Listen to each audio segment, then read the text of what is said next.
আপনারা দেখতে পাচ্ছেন মাটির নিচে কৃষি জাতীয় একটি জিনিস লাগানো হয়েছে। বলতে হবে জিনিসটি কি হতে পারে, আপনাদের এলাকায় আছে কিনা।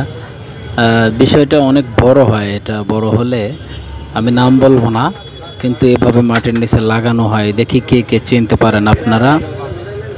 ভালো করে দেখুন, আমাদের এলাকায় গ্রামে আমাদের বাড়ির সামনে লাগানো হয়েছে, আমার পরিবার থেকে লাগিয়েছে।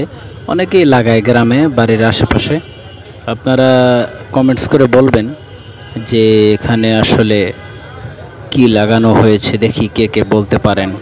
খুব ভালো একটি কৃষি পণ্য, হ্যাঁ, এটা অনেক বড় হয়, দেখি কে বলতে পারেন ইনশাআল্লাহ।